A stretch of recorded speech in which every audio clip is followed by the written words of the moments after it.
super excited to be here. I know there's like 2 days of really awesome content. I'm pretty sure a lot of you are here because of my really uber fun title. And so yeah, there's gonna be plenty of millennial memes and puns, so get ready. Of course, I have a bit of a Vegas crud, so don't worry, I won't be singing. But today what we're really here for is to talk about one of the most tedious and, let's be real, not so sexy parts of data engineering, and that's schema drift. But what I will say is today, we're bringing sexy back to data engineering. Yes! By getting your BigQuery schemas and Looker schemas in synced.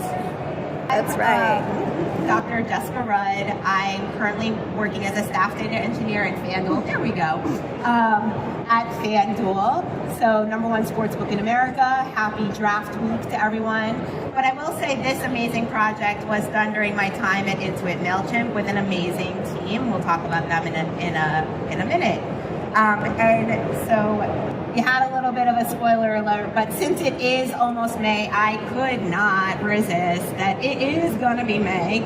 But before it's going to be May, we want to say bye to schema drift.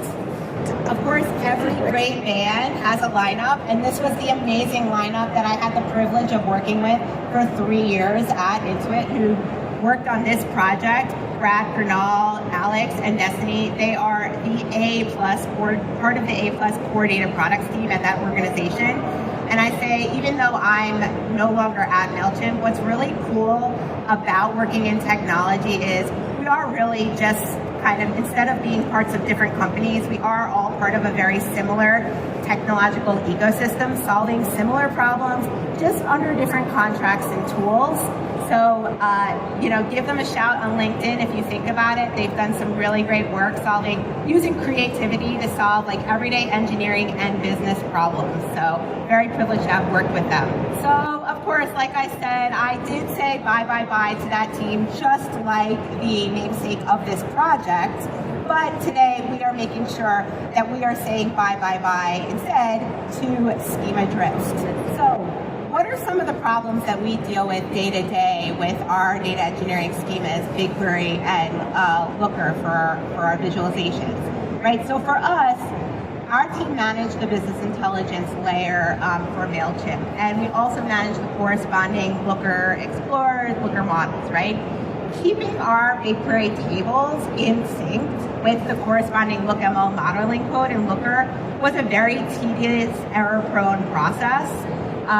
We did, over time, we had some scripts to actually see how we were getting out of sync, but it was really more a reminder of like our backlog of tech debt in terms of that schema drift. And it took us some time to think about, well, how do we actually address this drift? So we realized that we could leverage Gemini to make edits to our LookML using our company standards and style that we had developed over 5+ years as Looker power users. And of our Looker deployment.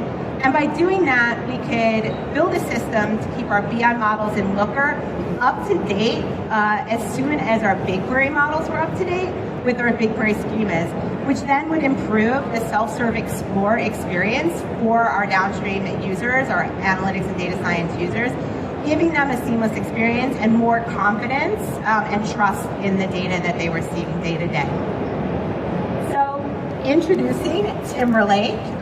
This is our composer, Airflow DAG, of course. And just like our Peeps band, we have multiple band members who you'll see later who are involved in this process. But effectively, we built microservices using Cloud Run to automate some of the steps of this process, where we pull the BigQuery schemas, the current Looker state, run a comparison using a Python script. It all goes into GCS buckets, and that's used with our context to feed to Gemini in Vertex AI to kind of output the new updated LookML scripts. And we'll go into more details in each of these services in a moment. So first, we have the BigQuery and Looker comparison, right? So we pull the current state of our BigQuery schemas and push that output to JSON files, output JSON files to a GCS bucket. We also pull the current state of our LookML and push that output file to a GCS bucket. The existing Python script that we had been using to scare ourselves with our tech debt previous to this project, we reused it to then compare the diffs at runtime between BigQuery and Looker and push the diff file to GCS. Now here's the magic, right? Here's our LookML AI writer. Again, another Cloud Run project that runs Gemini and Vertex. The input to Gemini is the BigQuery table schema, the LookML views, our Looker context from all the business experience that we've had, some example LookMLs that we think are gold standards. And the output is an AI-generated LookML files and a summary of the changes. Gemini reads the context, reads the input, talk a little bit later about the prompts, and it generates the new LookML if needed, and also the summary. Then we have the Looker Sync service. This service then grabs all that output from the GCS bucket and creates a PR into the main branch. It clones the repo, creates a new branch, stages and pushes all the changes, creates the PR, and uses that summary markdown as the actual PR description.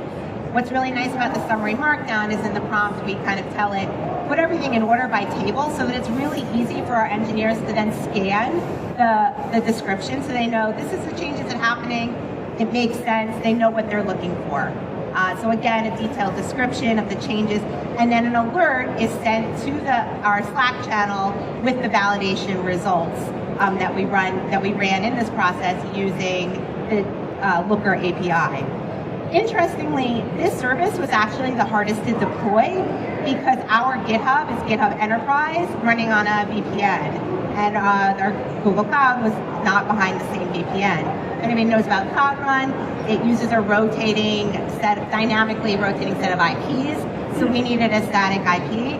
So we had to create a VPC with a NAT gateway to get a static IP that we can then whitelist for this door.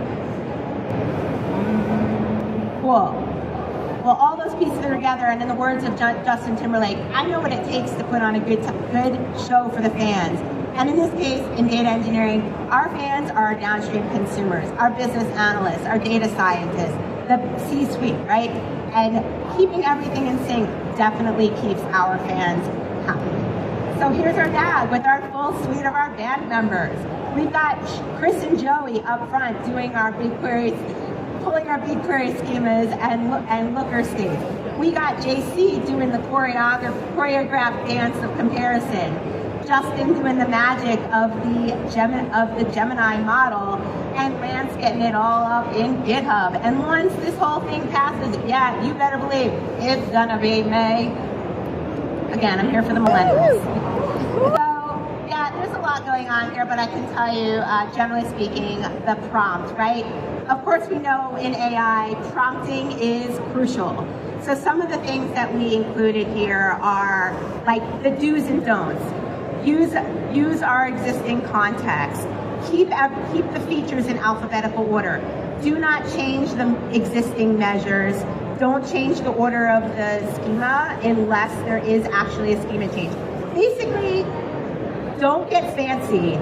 Stick to the prescribed choreography. Then, of course, we're also telling it to generate that summary, the summary. Again, here, give us the summary, keep all the changes by table in order so that it's really easy for our engineers to see and review very quickly. An example of a summary output in Markdown. We get a nice title at the top. Hey, we added dimension. We added a dimension for language in the logins table. We've got to use added dimensions, deleted dimensions. All the tables, very easy to scan quickly. So rather than scanning through tons of schemas online, you're just scanning a very easy to read PR description. And then of course, any AI system you want to have trust. So we have in the Looker Sync setup, we do the validation through the Looker API, make sure that everything compiles correctly. That is included in the Slack alert along with the link directly to the PR. So there's no hunting involved. click on the PR is there, the engineer knows that it's been validated already. Because we're humans, we do still go into Looker, we test, we play around, make sure that for sure it's what we expect, it's what we like. Our models, some of our models are more complex, and maybe we're like, hey, just let's keep it simple today, this additional change or not whatnot, let's leave that out for now or make sure that it's working correctly. But for the most part, these PRs are ready to go, ready to merge by an engineer. This was a particularly busy PR, but this is an example of that markdown now in the PR description. But a lot of times this may be only 1 or 2 dimensions, and in reality it could be none, although let's be real, analytics consumers have requests all the time, so we are constantly updating our schemas. So it's very unlikely you will have a time where Timberlake isn't doing some sort of choreography for the week. So yeah, to recap, what does Timberlake actually do? What did Timberlake actually do for us at MailChimp? We were able to say bye to manual LookML drift. Gemini was able to write our LookML in the team style based on 5 years of standards that we already baked in. The engineers review PRs instead of looking all over for schemas. Your explorers stay fresh automatically and always. So stop babysitting your schemas and let Gemini be your LookML backup answer. So thank you so much. I'll open it up for questions. Again, if you are someone who, there are people with microphones going around, so flag one of them. And I recognize that not everybody is comfortable speaking in public. So if you'd rather ask me a question after, I'll be on the side and I'll gladly chat with you. Find me on LinkedIn. You can ask me on LinkedIn later as well. Thank you very much. Woo!